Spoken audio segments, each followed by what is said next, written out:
Herbert Walker Bush didn't like broccoli during the administration because they had a ban on broccoli on Air Force One. And then word spread, and then half the country said, you know what? I don't like it either. I know. Right. In the eulogy, 43 said that about his dad, that he wasn't a good dancer and that he didn't like vegetables, especially broccoli. And he's passed that on. Yeah. Right. Meanwhile, the final farewell took place yesterday and is taking place today. This is a live look outside St. Martin's Episcopal Church in Houston, Texas, Beautiful. where the Texas funeral for President George H.W. Bush will happen later this morning.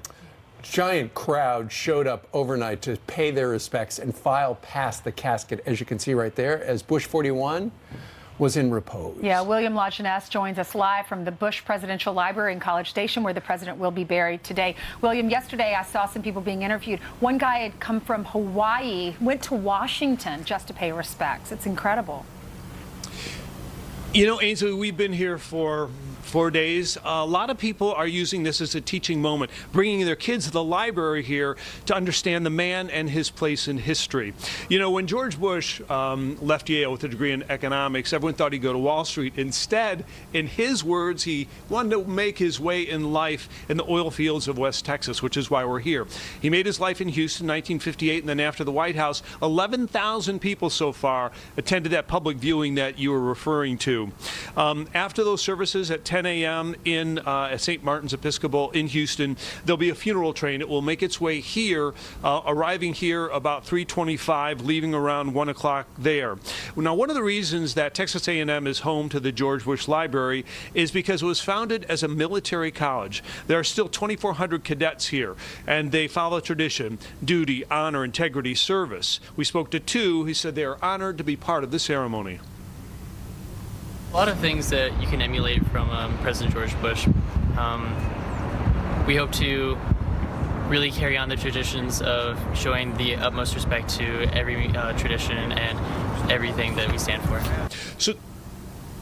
So the train will pass through 8 cities, about 70 miles. It will slow, but it won't stop. Now, the sides of the funeral car are plexiglass, allowing those along the route to see the casket. Again, it arrives here around 3:25. There'll be a chorus from the Corps of Cadets, as well as the Aggie, Fighting Aggie marching band.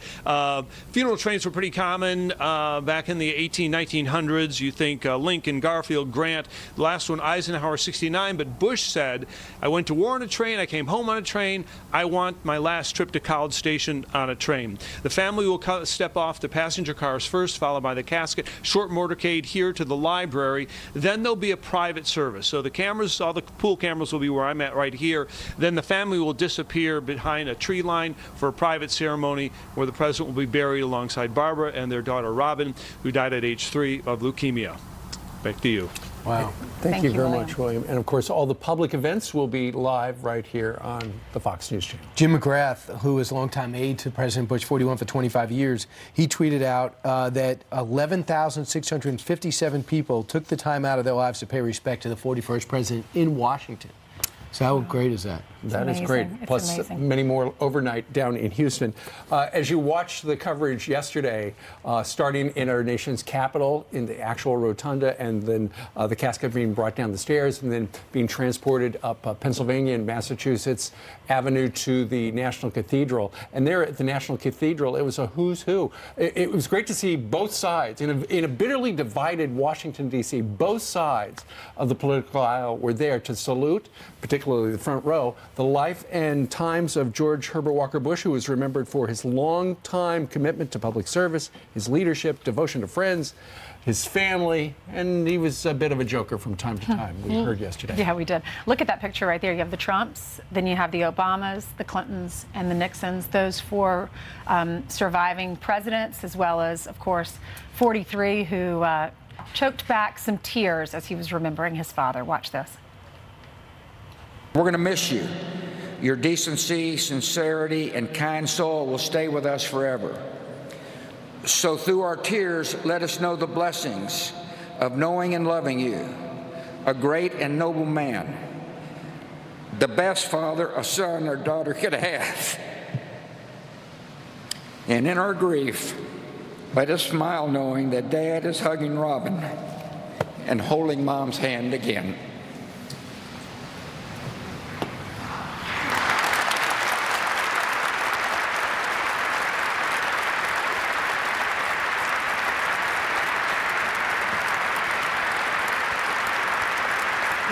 unwrapping the casket. I said Nixon. I meant Carter. President Carter and his wife were there, too, sitting at the end. Right, and I said idealistically in the first hour, I say, it was great to see a magical moment seeing all the presidents together.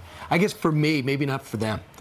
For me to see all the presidents together was great. Was it magical for them? Yeah, I don't know. I could imagine, though, although Melania and the President Obama don't have much friction, President Obama was actually like he was running for office 2 months ago, as opposed to being a former president. And then President Trump's been very critical of President Obama, so I get it. Melania, she did say hello to the Obamas, and Michelle's book had just come out where some things were said. And then she looked at Hillary Clinton, and Hillary had her hand still in her lap and just shook her head, yes, at her, acknowledged her, but didn't shake her hand. But then President Bush 43, he went into the pew and said hi to all of them, and then he couldn't get to the Carters because he couldn't reach them, so he walked around, said hey to the Clintons, and then said hey to the Carters, which I thought was sweet. Yeah, I mean, the Bush is bringing everyone together, and I said, I think this is going to be a great moment for the Trump family and the Bush family. I think that they have the tension. We know about it, but I think they're both good at putting it behind them. Not a time Trump does not hold on to grudges. I mean, if you look at Marco Rubio, Rand Paul, Governor Huckabee, you look at Marco Rubio, Ted Cruz. Ted Cruz. I mean, listen, that's part of the game, but don't take it personal. And I sense at Blair House and at the White House over the last 2 days, they really healed a rift. Well, let's see. Meanwhile, let's talk a little bit about politics. The Senate and the House, the government is about to run out of money, I think, tomorrow. But it looks as if they're going to pass a 2-week spending bill to allow the government to keep running. But then they're going to have to battle over whether or not the president's going to get more than $1.6 billion to build his wall. 1.6 is the number that the Senate has passed. The House has passed 5. Essentially, the White House would look for it to be a win if they can get any money more than 1.6. But from what we heard from the Democrats yesterday, that probably ain't happening. Well, the president says we need that wall, and when we don't have the wall, they're having to close down ports of entry. We saw that happen at Tijuana, where Tijuana meets with San Diego. We saw that at the end of November 25th, I believe, and where the Border Patrol agents had to use the tear gas because you had migrants that were throwing things at the officers. Well, yesterday in Arizona, they were bracing for another potential storming of the border. Federal law enforcement and the military troops there, they had major training sessions. They called them large-scale operational readiness exercises just to act out all the necessary steps to secure the port of entry there. Yeah, and just a quick thing on the wall, which I think everybody agrees I think we need if they put politics aside for a second. The pushback on Senator Schumer and Nancy Pelosi is actually from their left, not to give the president anything he wants, even if it helps the country. They just go, no wall. They can't answer the follow-up question of why not. And you can't find $5 billion when you're finding all this money for all these other issues? Brian, there are a lot of people in politics in Washington who don't want the wall. They think what we got right now is just fine. Fantastic. There is a bit of a fence down between Tijuana and San Diego, and apparently over the last couple of weeks there was a member of the caravan, a woman, 8 months pregnant. She and others climbed over the wall. She and the others were arrested on the American side. She was detained, and then she had a baby. And now the baby, according to law, is an American citizen. We had Michelle Malkin on about a half an hour ago, and she said, this is the law, but if you don't like it, you got to change it. President Trump has been right about this. He diagnosed automatic birthright citizenship as one of the biggest magnets and incentives to come here and break the law. You can build 50-foot, 100-foot walls all along the 2,000 miles of the southern border. But if you don't turn off these magnets, it's going to result in a continued flow. And we're going to see these caravans over and over and over again. Unfortunately, people in both parties don't want to address it. Well, the woman who gave birth on American soil was hoping to make it to the United States to be reunited with her family that lives in Columbus, Ohio. And she said giving birth on U.S. soil was a big reward for the very long journey. That's how we got Governor Richardson.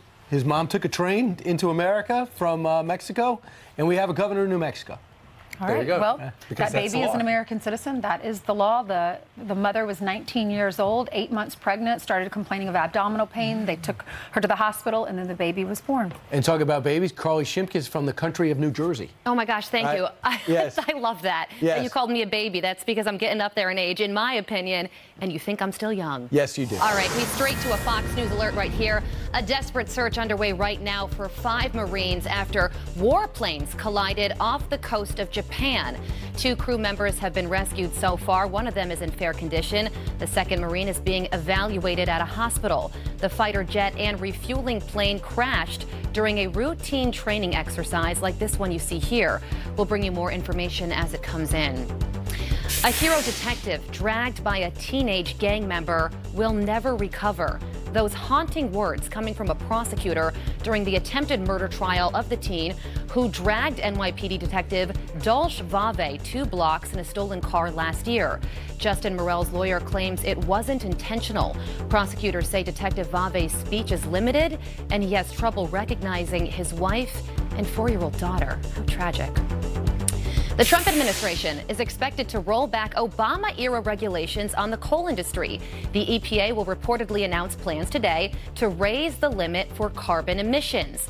Under the new rule, plants could emit up to 1,900 pounds of carbon dioxide. That's compared to 1,400 pounds under Obama. The move will make it easier to build new coal plants. And tonight is the U.S. Capitol Christmas tree lighting. The 80-foot fir from Oregon will feature thousands of ornaments and lights. Now, this is a video from last year's ceremony. And a 4th grade student from Oregon will join House Speaker Paul Ryan in lighting the tree. She earned the honor after winning an essay contest, beating out more than 1,200 students for that honor. So good for her. And those are your headlines. There you go. They were going to light the tree a couple of days ago, but they did not because of the funeral week for President Bush. Makes sense. All right. Thanks, Carly. Thanks, Carly. Thanks, Carly. Meanwhile, this top Obama FBI official helped oversee the Clinton email probe. Now he's out of the agency. Our next guest was a top Clinton aide and says it's time for a special counsel to investigate President Obama's FBI. Plus, we all love this moment when Fox and Friends was a clue on Jeopardy this week.